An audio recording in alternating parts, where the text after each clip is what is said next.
Hello and welcome to the Grand Line Review, your source for everything One Piece, and today we will be focusing on the long forgotten, because you see, deep in the depths of over a decade of One Piece, we've had a few characters slip through the cracks and just, vanish from this world. Which you might think is fairly common given that this series has quite literally hundreds upon hundreds of characters to keep track of, but it really isn't. Oda generally does quite a fantastic job of keeping up with the old, and if you give me almost any secondary or even a minor character, I can probably tell you where they are right here and now. For example, Johnny and Yosaku. These two are often mistakenly thought of as forgotten because they haven't been seen properly since the Arlong days. However, from cover stories we know that they gave up the life of bounty hunting and became fishermen at Kokoyashi village, where they remain to this very day. Good on them. And as for another example, we can look to Aisa, the incredibly talented mantra girl from Skypiea. She is not forgotten at all, and currently she has a job selling balloons at Wakamu Land, a theme park inspired by Usopp and Usopp related accessories, namely rubber bands. And you know what? Even animals don't get forgotten, like Choo Choo. These days he owns and operates his own gigantic pet food store. And that is the kind of detail that Oda puts into 99% of his characters, even after they've long since faded from relevance. However, there is that 1% who have seemingly just vanished from this universe entirely, and they are known as the forgotten characters of One Piece. Meanwhile, you, dear viewer, are known as the person who forgot to subscribe to the Grand Line Review, the act of doing which will result in regular One Piece content being uploaded straight into your YouTube feed, so let's just refresh your memory about that. And please do say hi in the comments below if you are a new member of the Grand Fleet. Welcome. And also, just very quickly, this video is sponsored by Normal Brands with a Z at the end. And here you can acquire expressive hoodies, sweaters, and even electronics with positive, inspiring messages to go out and tackle the world. They have a range of gear for men, women, and children, and currently have a buy one, get one 50% option available. Sounds pretty solid. As does their tagline, which is Normal Brands. Be you. That's more than enough. Which is very uplifting. I like it. So do check them out, link in the description below. But for now, let us check out some forgotten characters. And we'll start with the obvious candidate, which will be Gin, also known as the standout feature of Baratie and someone who has always dwarfed the actual antagonist to me. However, I have also always found it a bit strange that after their defeat, we never heard a single word of what happened to Don Krieg's armada. And to be fair, things didn't look particularly good for Gin, after rather heroically choosing to throw his gas mask to Luffy and thus taking in a theoretically fatal dose of MH5 deadly gas. However, he did very much leave this series with a lot of promise, and his final words are still engraved into my mind to this very day. I may only have a few hours left to live. It may be foolish for a half-dead man to commit himself to anything, but it's good medicine. From now on, I'm steering my own course. And then allegedly, Gin also told Sanji that he looked forward to encountering Luffy in the Grand Line. So look, in any other series, I would say that this is quite a nice send-off to the character. Letting him sail away into the distance to preserve that strong image in the minds of readers, watchers, and in fact, the actual characters. But this is One Piece, and death is, well, it's not really a thing that happened too often in the pre-time skip era, or even the post-time skip era. Which is why we very much now have to put up with the constant theories of every new character introduced with a mask or having a silhouette being Gin, because if Pell can survive a city-destroying bomb, then sure, Gin can survive a bit of the old poisoning. It certainly wouldn't be the most outrageous thing that's happened in One Piece. But it's not just Gin either. It's easy enough to accept that sure, he may have passed on, but the entire Krieg armada has been seemingly forgotten about by this series. Don Krieg himself is almost certainly still alive, and the only reason I can think as to why we haven't seen him featured in a cover story or something else is because Oda doesn't want to reveal anything about what happened to Gin. If he is alive, then Oda doesn't want to blow that quite yet, and if he is dead, then Oda doesn't want to confirm that in a very morbid visual manner, instead preferring to have our last image of Gin being a proud and changed man. Whichever the case is, it has led to both Gin and the rest of the Krieg pirates being forgotten about by One Piece. And we're going to stick with East Blue for our next character, the frequently mentioned Captain Kuro. Frequently mentioned by the fanbase, that is, certainly not by the series, because whatever happened to him? We'll probably never find out. Because after enacting his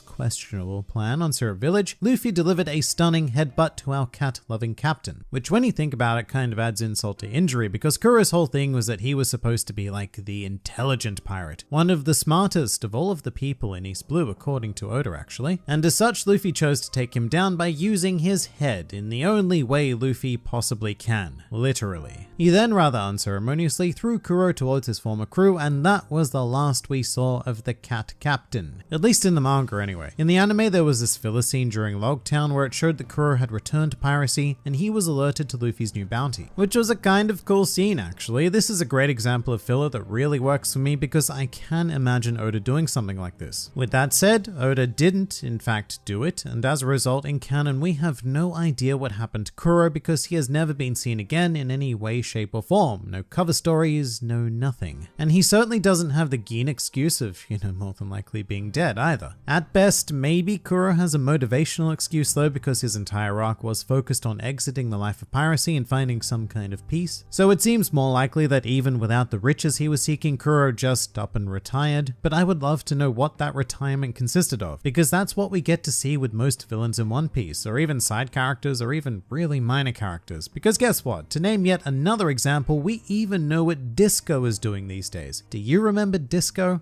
I sort of do. He was the owner of the human auction house on Sabari Archipelago, and right now he is a seemingly homeless alcoholic, roaming around the lawless areas of Sabari, repeatedly stabbing wanted posters of Luffy, Law, Kid, and even Rayleigh. My point is though, if we're going to take the time to catch up with someone as irrelevant as Disco, then why not Kuro? I'm not quite sure about this one. He's just another example of a forgotten character in One Piece. And now let us meet another who we find in the form of the captain of the Rumbar Pirates, Calico Yorkie, best known as the guy with the things on his face, which fun fact resemble the katakana for yo, which makes sense because that's his name, Yorkie. But this is extraordinarily similar to the Gin situation. In Yorkie's tragic story, he contracted a disease, so he along with the rest of the infected crew decided to part ways and exit the Grand Line via the Calm Belt, or at least they tried to. So our last image of Yorkie, much like Gin, is sailing off heroically into the distance, more than likely to die a very, very painful death. And when I was reading it, this did strike me as a bit strange because the thing about Brook's backstory is that it inevitably leads to tragedy anyway. Basically, the crew continue sailing and they get attacked by miscellaneous enemy pirates, thus resulting in all of their deaths. So the question pops up, why not just include Yorkie in that event rather than doubling up on the tragedy with this whole disease business? But the answer to that is simply continuity, because way back in the Reverse Mountain arc, Crocus stated that he heard from a reliable source that the Rumbar Pirates had fled the Grand Line. So we needed a situation where the Rumbar Pirates both fled the Grand Line and remained in the Grand Line, and so the Yorkie tragedy was born. But that still doesn't change the massive question mark looming over him. Once again, it's the same as the Gin situation. Either Oda doesn't want to confirm that he is alive right now, or he doesn't want to take away our final image of the former captain. Either way, that makes Yorkie a forgotten character. But let's move on to someone more comical now, like say OnE. Yeah, he'll do. The undisputed master of Ramen Kenpo and quite possibly its sole practitioner. OnE really is a prime target for cover story material. Goofy characters like him often end up doing really well being given a minor side quest like Gadatsu and his journey to open up a hot spring with Koza's uncle. But not only was OnE not given his own cover story, which is an abomination in and of itself, but he has not appeared again at all, which I do need to emphasize is very strange,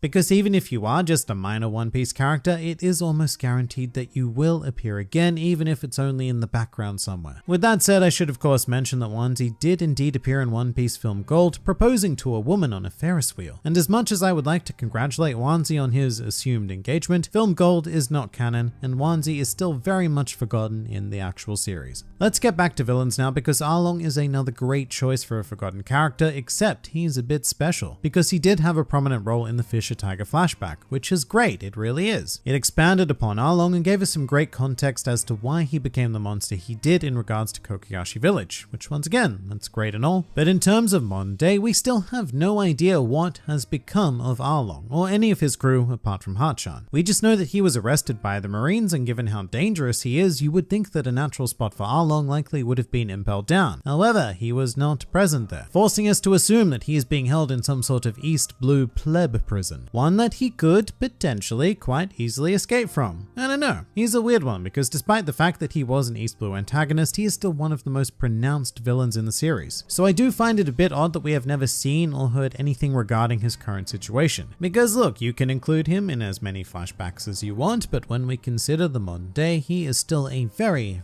forgotten character. As is Crab Hand Gyro. Do you remember Crab Hand Gyro? I try not to. But he was a human pirate worth a surprisingly impressive 73 million berries. So you know, more than post-Alabaster Zoro, this guy would have been quite dangerous in the first half of the Grand Line. However, when sailing to Fishman Island, Crab Hand Gyro and his crew were forced to join the new Fishman pirates. Although they would eventually escape, but not before being wrecked by Hody Jones, who quite purposely left them alive to spread the word of terror to the rest of the human race. So look, Crab Hand Gyro is alive. And you might think it's a bit ridiculous and quite the joke for me to bring up someone like this, but I am 100%, maybe not 100%, but I am 85% serious. Characters like Crab Hand Gyro do not often get forgotten about in One Piece. They go on to make strange minor appearances, but this guy hasn't, and weirdly enough, that lack of anything to mention is worth mentioning. And as for another obscure existence, remember Baskerville? Or more accurately, Baz, Kerville, and Princess? You know, the three guys that were such good friends that they permanently share an outfit. Well, this is another strange comical ode to character or characters who would have done very well with the cover story or just a minor appearance somewhere, but they were never heard of again following any slobby. A great shame, IMO. But quite possibly the greatest shame and greatest forgotten character, also a staple of any slobby, is of course Sogeking. I still find it quite shocking to think that Sogeking has not made a post-time skip appearance, and there has been ample opportunity for him to do so, whether it be Fishman Island, Punk Hazard, Dressrosa, probably not Whole Cake Island for reasons I'm not quite sure of, but even now on Wano, and yet he still remains hidden in the shadows. I mean, I guess we have Usopp, who tends to mysteriously go missing whenever Sogeking appears. That's a bit weird, but it's still not quite the same, is it? I would be very eager to know what became of the Sniper King because I have not forgotten him, and that is because Sniper Island exists in my heart, and as such, it would be absolutely impossible to forget Sogeking. However, has One Piece forgotten Sogeking? Almost certainly, along with all of these other characters who I am strangely curious to see once more, although with each chapter, each volume, each year, and even each decade that passes, it is becoming clearer and clearer that they will remain forgotten characters. But what do you guys think? Please do leave your thoughts in the comments below or even join my Discord server. And if you'd like to see more videos like this, then please do go and check out some of my other content or even subscribe to the channel for more glorious One Piece business uploaded straight into your YouTube feeds. But for now, this has been the Grand Line Review, and I'll see you next time.